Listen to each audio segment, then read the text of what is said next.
geeks! Aqui é o LP e você está no canal do Geek Brasil! Sim, pessoal, vamos aqui falarmos sobre o capítulo 120 de Shingeki no Kyojin.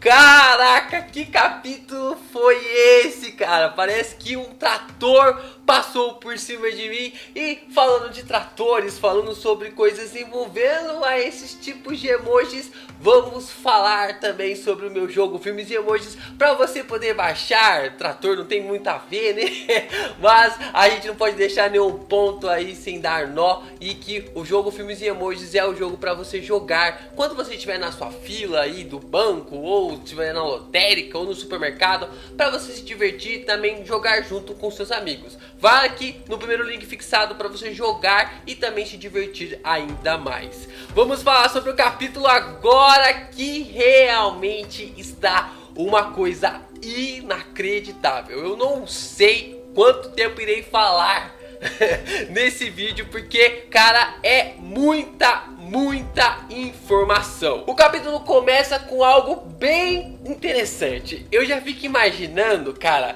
como vai ser isso no anime, como isso vai ser adaptado no anime, né? O próprio capítulo começa com aquelas memórias que o Zack e o Eren tiveram ali naquele encontro deles em Marley. E o Zack havia jogado a bola para o Eren e as memórias haviam se acabado. O Zack havia continuado ali do seu ponto de vista em diante. E neste capítulo ele acaba começando com essa continuação desse flashback. O Zack simplesmente joga a bola para o Eren e o Eren não pega. Ele deixa a bola cair. E o que será que isso significa? Significa que os dois não estão em sincronia. Que ali, com esse detalhe, cara, o Isayama é um autor, um autor inacreditável, cara. Com esse pequeno detalhe da bola de beisebol caindo no chão, o Isayama nos dá uma revelação de que os dois não estão sincronizados. E é neste capítulo que a gente vai começar a observar toda essa situação envolvendo aos irmãos Jaegers. E aquilo que eu falei pra vocês sobre como vamos imaginar essa cena sendo adaptada no anime, as primeiras páginas eu penso que vai ser um silêncio absoluto. Vai ser tudo quieto, nenhuma trilha sonora, tudo realmente fazendo todo sentido, a gente não ouvindo nada até que o Zack pega a cabeça do Eren na sua mão. E basicamente quando a gente começa a observar todas essas circunstâncias, é muito bacana como o Isayama consegue nos colocar ali mediante a como tudo está ligado ao beisebol, né? A um jogo de mira para o próprio Zack. E quando ele tá ali com o braço esticado, né? Quando ele tá assim com o braço esticado para conseguir ali pegar a cabeça do Eren, a gente começa a observar que parece muito a cena ali de alguém, né? De um receptador do beisebol, quando ele tenta pegar a bolinha, a bola de beisebol quando tá caindo no chão para conseguir eliminar ali o seu adversário. E basicamente foi isso que o Zack acabou fazendo.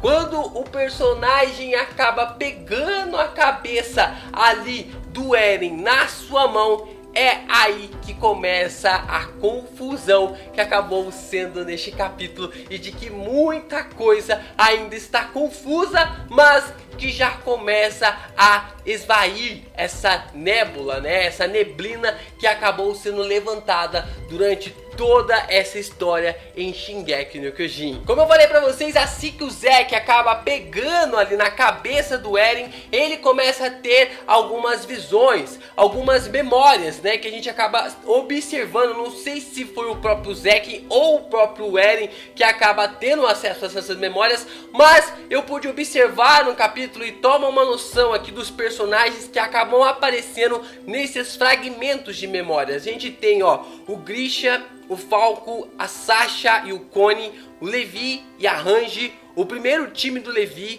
a morte da família do Coruja, Historia, Frida, Annie, Jan, Mikasa, Armin, Feia, Carla e o Colossal derrubando as muralhas. E tem um garoto que eu não sei quem é.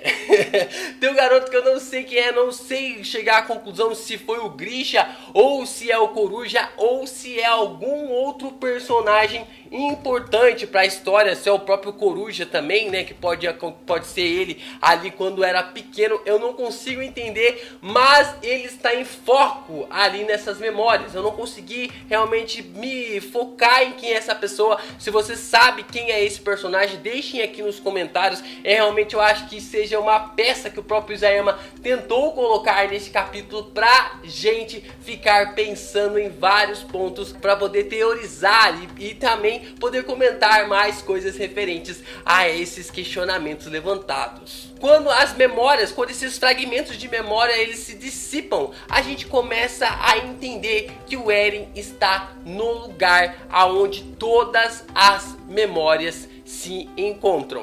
E quem dá essa informação para o personagem é o próprio Zack, que está ali de uma forma muito estranha. Sua imagem, suas características ali acabaram mudando. Ele está muito mais velho. E ali a gente entende que o próprio Zack acaba informando para o Eren de que o tempo e o espaço passam de uma forma muito diferente naquele local.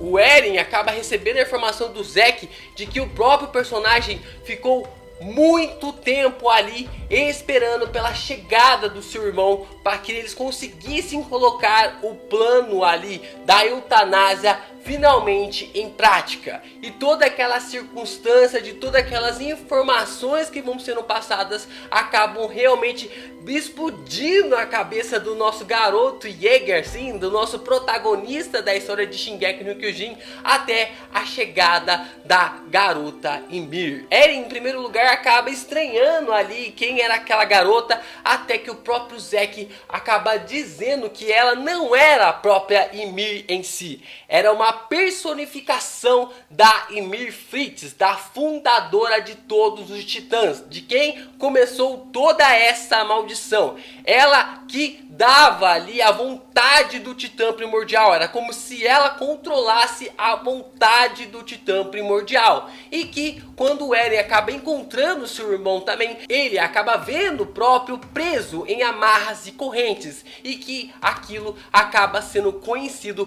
como a maldição do rei Fritz, de eles não conseguirem ali se livrar daquela maldição. Os herdeiros ali, descendentes direto da Ymir Fritz, não conseguiam se libertar ali dessa vontade do Carl Fritz por causa dessa maldição imposta pelo próprio rei. E ali, enquanto o Eren está de frente com a própria personagem, ele acaba dando a ordem para que ela pudesse obedecê-la.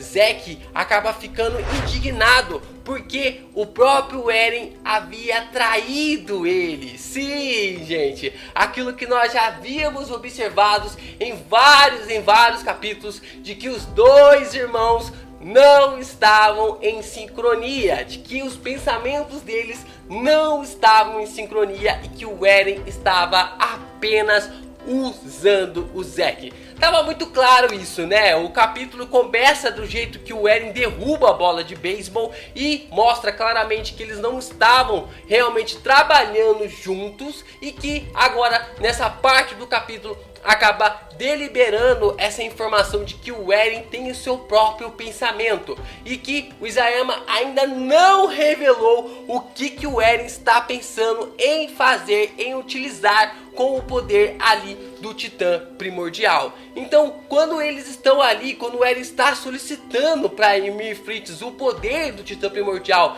e o próprio Zack cai em prantos, chorando, perguntando para o seu irmão por que ele vai continuar teimando em não utilizar o poder da eutanásia. Vários e vários eldianos vão continuar sofrendo, vários e vários eldianos vão morrer por causa da teimosia do Eren, e ele acaba então chegando numa conclusão de que ele teria que sim utilizar o Eren, utilizar as memórias do Eren para mostrar para ele que o Grisha havia manipulado o seu filho mais novo, assim como ele havia feito com o seu filho mais velho, utilizando um nacionalismo extremo. E quando a gente começa a observar toda essa circunstância, o Eren tenta conversar com aquela personificação da Ymir Fritz, mas ela acaba o ignorando. Ela ignora e vai ali ao auxílio do Zeke, e que ele acaba sendo solto da maldição do Rei Fritz,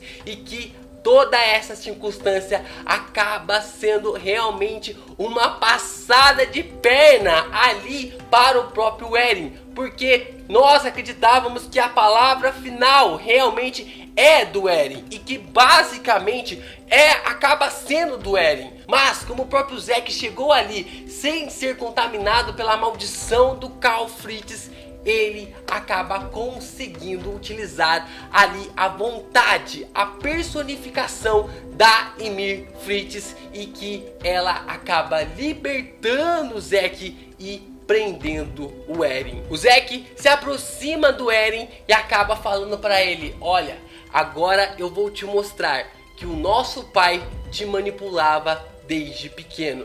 E assim eles começam a viajar dentro das memórias do Eren. Zeke queria mostrar para o Eren que seu pai havia manipulado ele, assim como havia feito com o filho mais velho.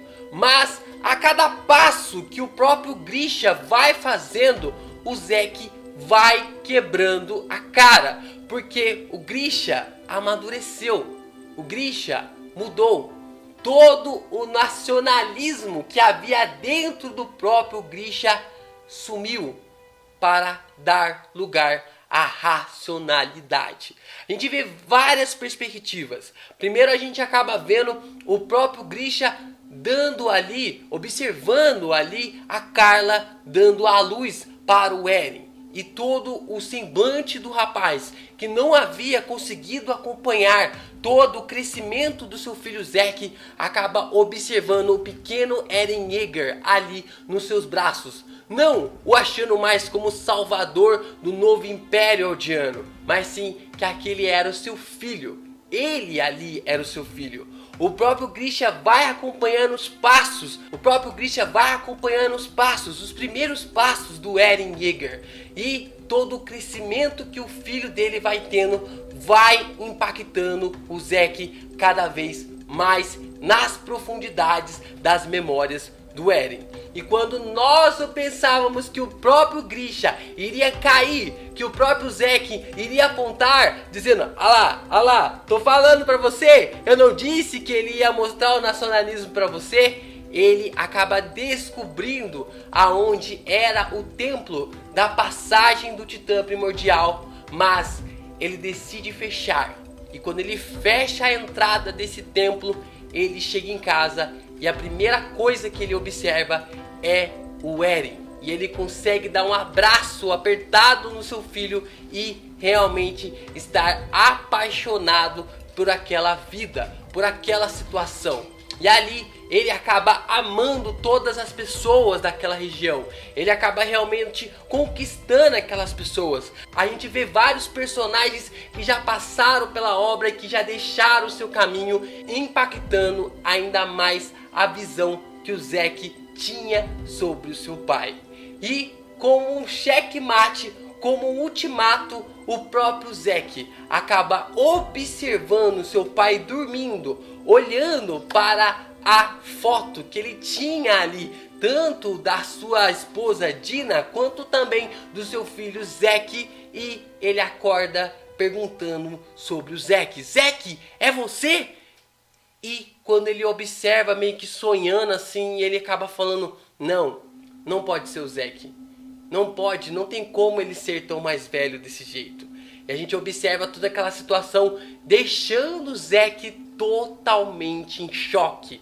Ele que acabou sendo tomado ali por toda aquela noção de como a vida do Eren foi totalmente diferente da vida dele. Que o Grisha, que havia criado ele de uma forma manipulativa, de uma forma que havia criado ele para odiar ali Marley de uma forma totalmente inacreditável, era um Grisha totalmente diferente quando criou o Eren.